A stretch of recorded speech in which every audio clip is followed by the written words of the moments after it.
Estamos de volta com o programa Defenda a Sua Tese e o tema de hoje, apresentado aqui pelo professor Jean Carlos Fernandes, cessão fiduciária de títulos de crédito. A posição do credor fiduciário na recuperação judicial da empresa. Tese esta que se transformou nesta obra. É o livro Cessão fiduciária de títulos de crédito. Bom, nós vamos recapitular aqui. O bloco anterior, o professor Rodrigo fazia uma pergunta ao professor Jean Carlos. Eu gostaria que o senhor refizesse a pergunta para darmos aí sequência, então, ao debate aqui sobre justamente a tese do professor Jean. Doutor Jean, o seu trabalho aborda justamente sobre as pessoas que não participam dessa recuperação, as pessoas que têm um benefício ao não participar da recuperação da empresa. E dentre elas nós temos o credor fiduciário. A questão que eu faço é o seguinte: somente as instituições financeiras são consideradas credor fiduciário ou particular? As pessoas físicas também podem ser consideradas um credor fiduciário, pode assumir essa posição de credor fiduciário? É muito importante a pergunta, porque a tese foca a cessão fiduciária de títulos de crédito. E muitas vezes isso é direcionado pensando-se apenas que as instituições financeiras estariam nessa posição de credor e às vezes até chamados de credores privilegiados, com o que nós não concordamos, né, em termos da intenção da legislação. Porém, quando a gente fala de títulos de crédito, nós podemos ter um fornecedor especificamente que tem um crédito para receber com aquela empresa, com aquele devedor empresário, e esse fornecedor faz, vamos supor, uma confissão de dívida. Uma confissão de dívida com garantia. E nessa garantia, ele coloca como garantia os títulos de crédito, né, coloca, por exemplo, duplicatas que ele tem para receber, cedidas fiduciariamente através do chamado endosso fiduciário, que é trabalhado no livro, uma figura onde apenas uma assinatura no título já transfere a propriedade do título, só que transfere a propriedade resolúvel. Mas como que eu vou saber se é um endosso fiduciário ou se é um endosso pleno? Justamente o contrato de confissão de dívida está registrado. E a partir do momento que eu registro o contrato de confissão de dívida, eu formo a propriedade resolúvel, a garantia real nesse caso, e o endosso se consolida como um endosso fiduciário. Caso não haja o pagamento daquela confissão de dívida, esses títulos passam a pertencer exclusivamente a esse credor na confissão de dívida, que pode fazer a opção por cobrar executando a própria confissão de dívida ou executando diretamente os títulos de crédito que ele possui direto contra os devedores principais, ali os sacados, no caso, tratando-se de duplicados. Então, é um instrumento que, quando nós focamos em títulos de crédito, nós temos uma forma, e eu procurei trabalhar isso na tese, porque os títulos de crédito, apesar de terem sido criados na Idade Média, como o professor Rodrigo falou muito bem, hoje ainda continua com a sua importância econômica. Né? Como disse o professor Vinícius, difícil uma tese em direito cambial na atual realidade. Quando nós falamos de títulos virtuais, descaracterização dos títulos de crédito e tudo mais, só que o título de crédito serviu muito para a evolução da economia e continua servindo, porque hoje nós estamos trabalhando em termos de cessão fiduciária de títulos de crédito, que se forem utilizados esses títulos, nós teremos uma forma para garantir mais esses credores, para que eles possam continuar emprestando, possam possibilitar a recuperação de uma empresa, não a recuperação em termos de judicial, mas uma viabilização da atividade ex ante, não ex post, quando o processo já está proposto em juízo, onde tem que apresentar um plano em 60 dias, porque ninguém entra com a recuperação no escuro. Eu não posso entrar com a recuperação achando que em 60 dias eu vou apresentar um plano e os meus credores vão aceitar. Essa negociação tem que partir de 6 meses, de 7, de 8 meses, talvez período até maior, onde os credores sentados justamente com o devedor sabem que é melhor uma proposta de recuperação do que a falência, onde nós vamos ter, né, esse rateio do patrimônio, né, e um rateio onde o fisco vem na falência. O fisco está fora na recuperação, mas na falência ele vem com toda a sua força, né, apesar de vir numa categoria em terceiro lugar, né, lá no artigo 83 da lei, após os créditos trabalhistas até 150 salários por trabalhador, acidente de trabalho e crédito com garantia real, vem o fisco. Eu brinco sempre que o credor, o fornecedor, vem com a latinha de óleo de 8 litros, o fisco vem com caminhão-pipa, leva o resto que tiver. Né? Então, na falência, nós temos uma situação mais complicada. Então, a falência não é bom para ninguém. Né? Agora, a recuperação só vai ser das empresas realmente viáveis, né, em termos de recuperação. Caso, eu fico me questionando, e volto à tecla anterior, porque, na realidade, quando o empresário entra em recuperação, aquele crédito que está sendo excluído da recuperação é um crédito já fornecido. Um crédito já fornecido e fornecido como fornecido também pelo credor com garantia real, para o credor quirografário, que são os fornecedores. Então, esse crédito já foi fornecido, pautou-se na fidúcia, que abriu o crédito, e agora ele está sendo excluído. Então, será que não é mesmo um privilégio? Por que você está reticente com o uso da expressão privilégio? Claro que não é o privilégio na acepção do Código Civil, não é lá, literal, com ordem de preferência de credores e tal.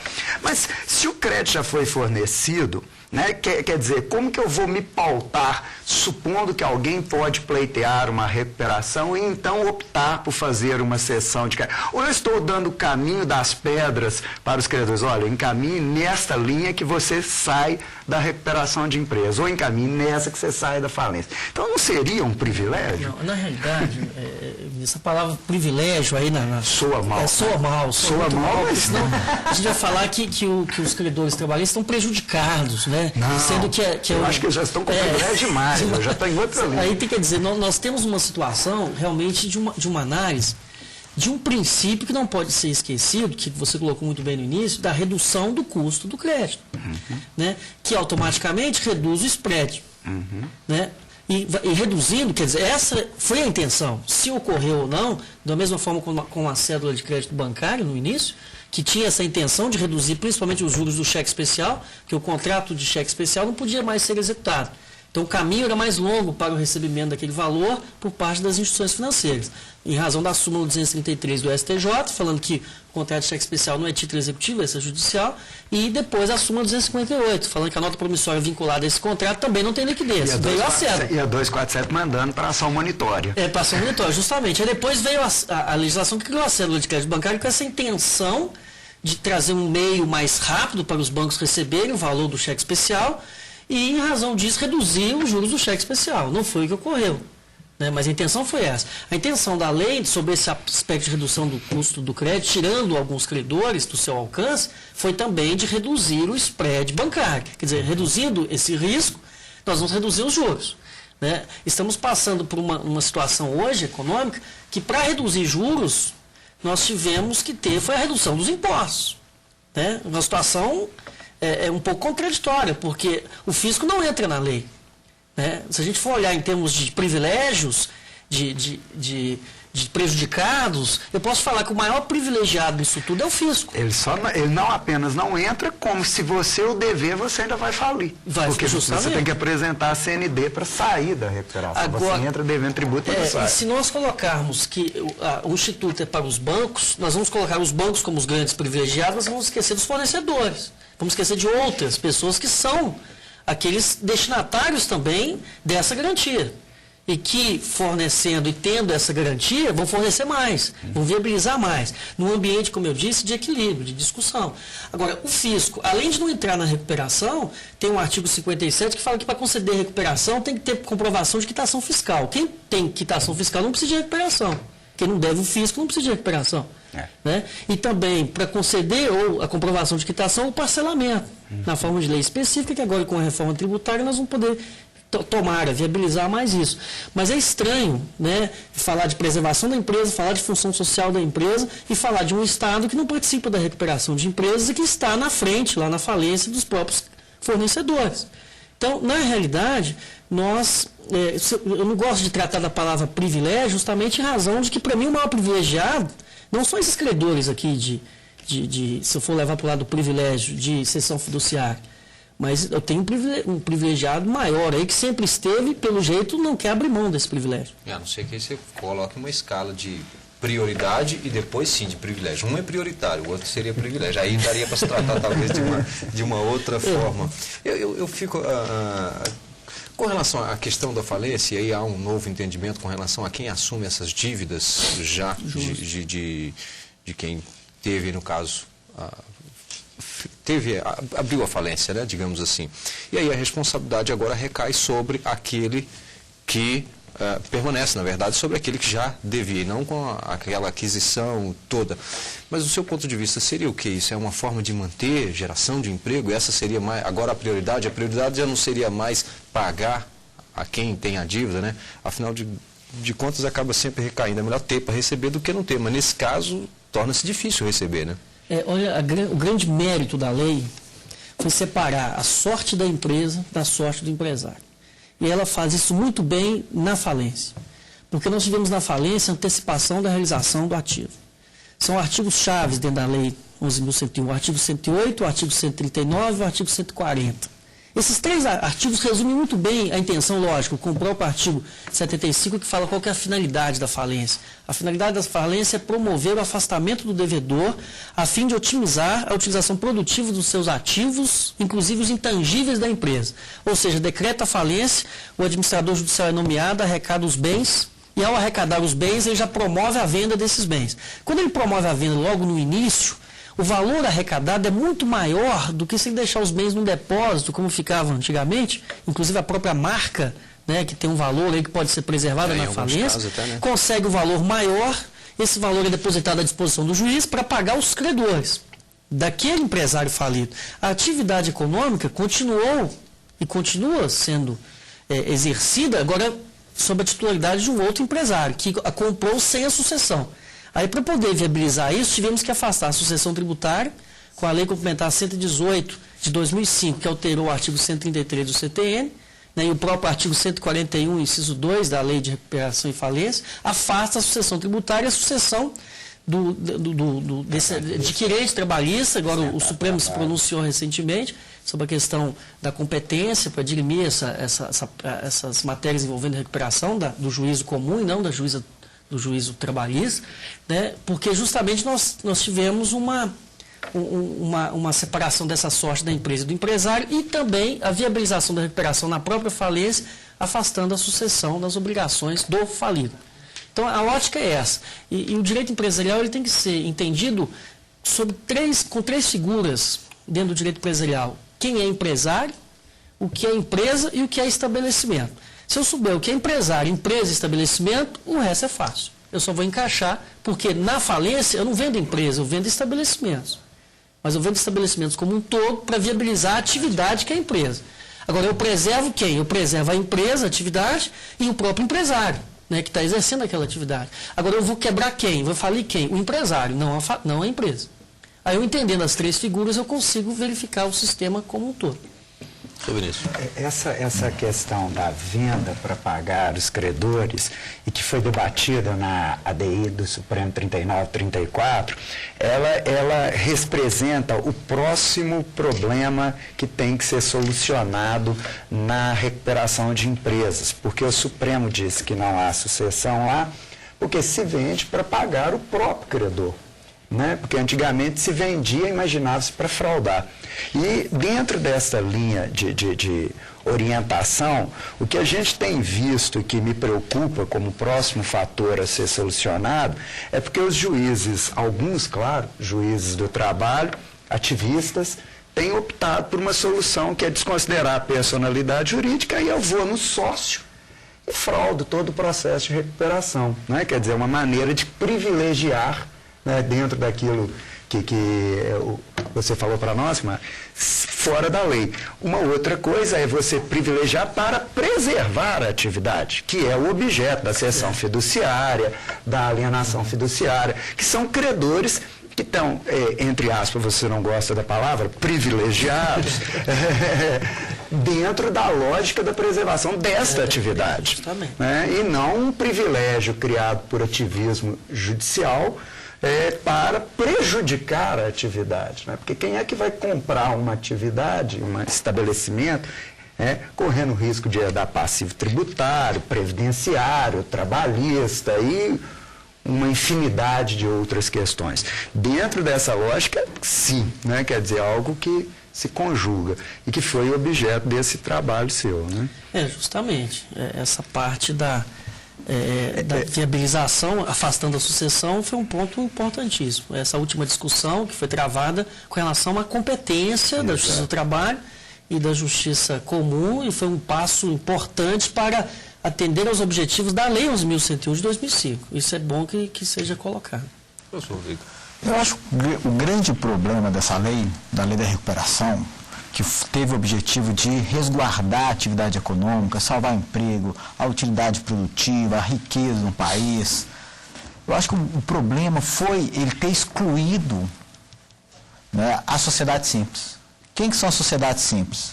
Sociedade simples é aquela pessoa jurídica que presta serviço de natureza intelectual, literária, artística, ou seja, são as grandes clínicas, as faculdades, as universidades.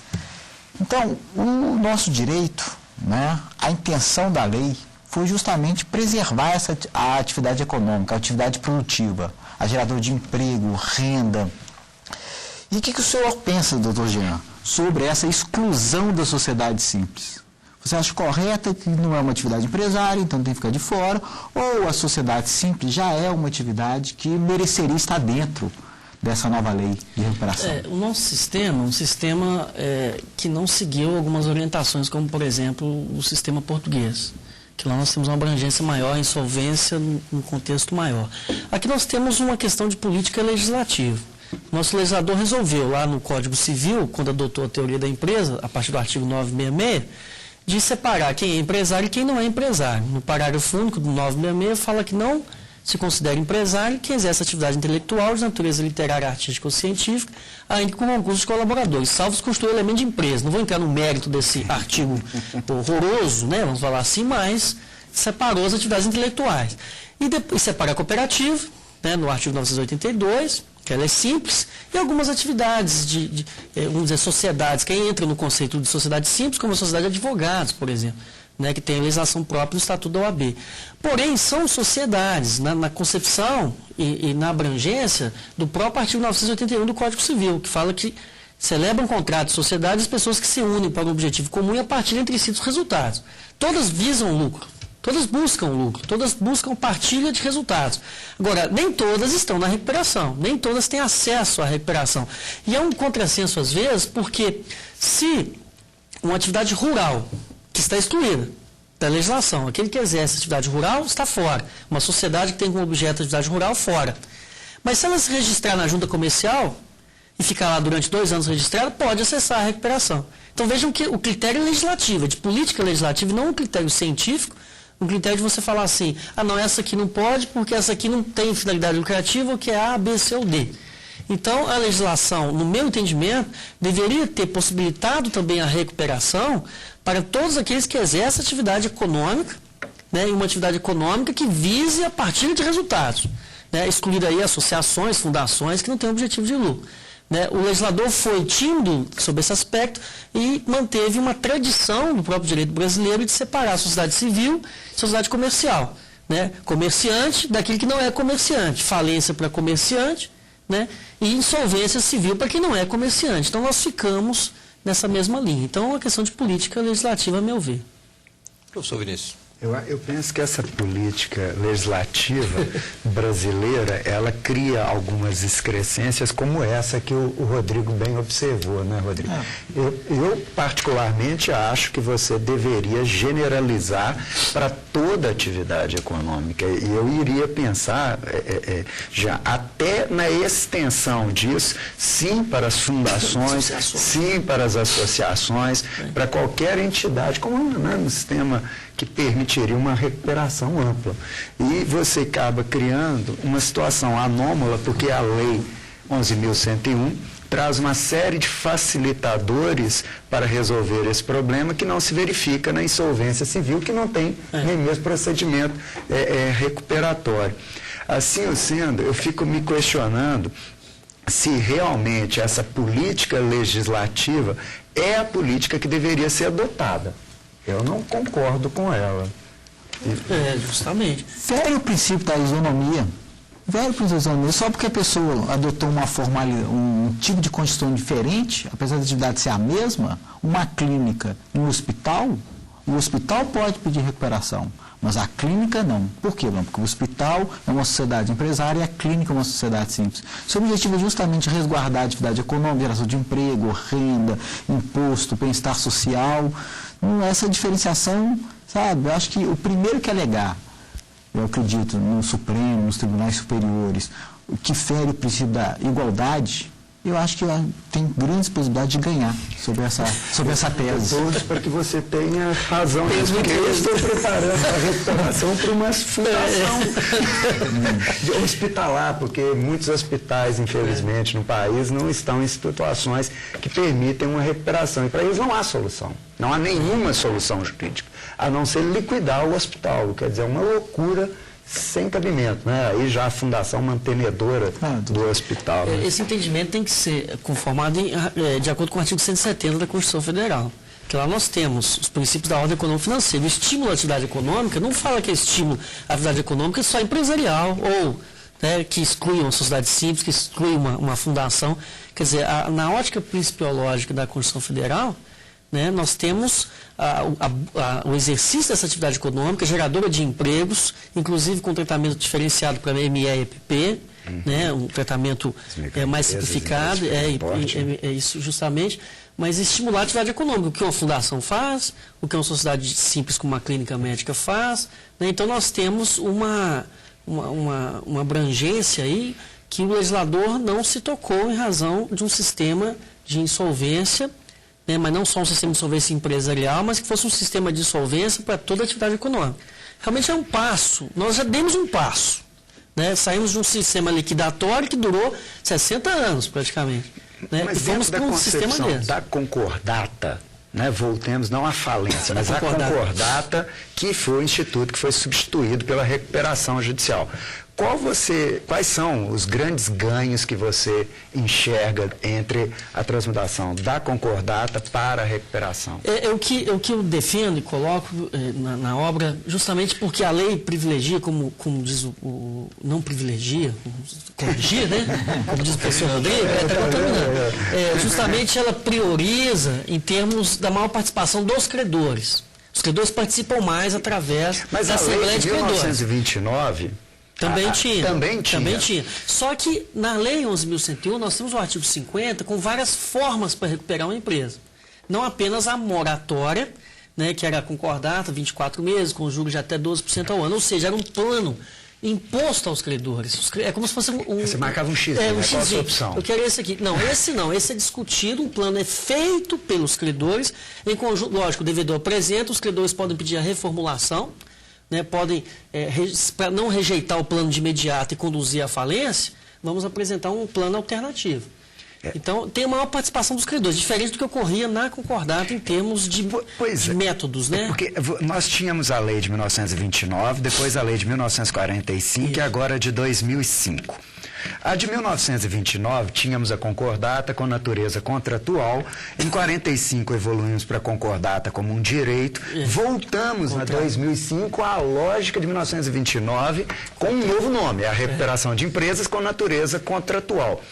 Será que a participação dos credores em 1929, em 2005, é que foi determinante para que hoje a gente possa encontrar uma solução negociada, ou se na realidade é simplesmente uma reiteração, a gente tenta agora, daqui quem sabe 60 anos voltamos a direitos, ou você acha que realmente há um estudo, um amadurecimento dessas figuras jurídicas que são tão importantes para a empresa nacional? O projeto, ele foi muito bem, os seus princípios que eu trago na obra, começo da redução do custo do crédito, ele foi muito bem apresentado, né? Mas como nós falamos, se tivesse amadurecido muito bem, se fosse produto de um amadurecimento da prática, não teria deixado de fora a sociedade simples, sobre esse aspecto. Agora, o que nós colocamos, o retorno, que retornou também a recuperação extrajudicial. Retornou. Né? Não funcionava, será que vai funcionar agora? Agora nós vivemos num momento econômico diferente do momento de 29. A análise tem que ser feita com relação ao contexto. A crise de 29 é menor que a de 2008. Não vamos falar de crise. Mas esperamos que atenda aos objetivos. Essa é a intenção. Bem, nós ficamos por aqui com mais um programa Defenda a Sua Tese. Quero agradecer mais uma vez a presença do Jean Carlos, que hoje trouxe aqui o seu trabalho para ser debatido com a gente, bem como também o Vinícius Gontijo, que é doutor e mestre pela Universidade Católica de Minas Gerais, bem como também o Rodrigo Magalhães, que aqui esteve presente. E olha, você, acadêmico, que tem ideias novas, pode trazer o seu trabalho para ser debatido. Para participar é fácil, basta enviar um currículo com o título do seu trabalho para o e-mail defendasuatese@stf.jus.br. Atenção para esse detalhe no endereço, é .jus.br. Obrigado e até o próximo programa.